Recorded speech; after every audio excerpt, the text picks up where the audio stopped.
Good morning, North Nation. I'd like to say a huge thank you for the tremendous support last Friday night at the game. Hope to have the same turnout this week for homecoming. With Keyshawn making up half the total offensive yards in each game, how impactful has your offensive line been in each of the games? Well, I've always said that the offense goes as the offensive line goes. And I think there's flashes that we play really, really good and flashes that we make some mistakes. So we just got to continue to work on it and continue to get better. And I know that the one thing that whether it's Jake in the pocket or Keyshawn running the ball, that when they have success, it's because of the five guys up front. How big in terms of momentum did the first touchdown pass to A.J. Wood have on the rest of the half? Well, I think anytime you can come out and take the first possession of the game and go down and score, it's a huge tempo setter for the game. Obviously, it's always easier to play ahead than play from behind.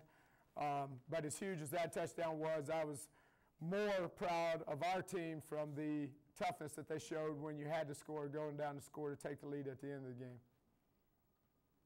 With Liberty taking the lead for the first time in the fourth quarter, how did the boys react to being down and also having short time?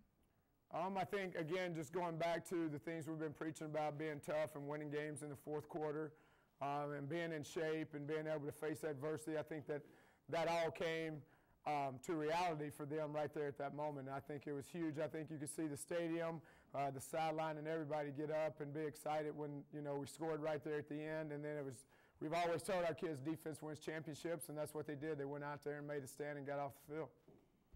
What's the energy been like at practice this week? Is it any different than the previous weeks? No comment on that question. So last game was the lowest offensive output of the year. How do you plan on changing that for St. Joe?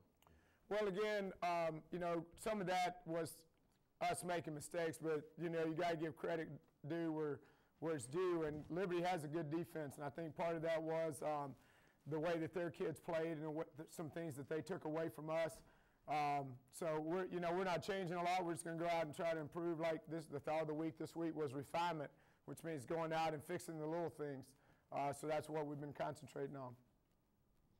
With no school on Friday and an early release on Thursday, how does this change your plans for Friday's game? Our thing is the way we try to stay on. I'm a firm believer that the human body is, once it gets acclimated to something, it needs to stay on that schedule. So we'll stay on that schedule as our kids that come in Friday morning, they'll check in, we'll go through a walkthrough, they'll be released, and they'll come back just like after school. So as far as routine, we're not changing anything. Liberty seemed to complete a lot of short passes and then get yards after the catch. How do you plan to defend that against St. Joe? Well, our defensive philosophy has always been bend, don't break, because once those short passes, once you come to a certain part of the field, the short passes are taken away. So we're not changing anything. Again, thank you for the tremendous support. Just same thing we're preaching to our kids. Hey, there's two teams in the conference right now that are undefeated, so we just got to continue to take care of business, don't lose at home, and win this conference. War Eagle.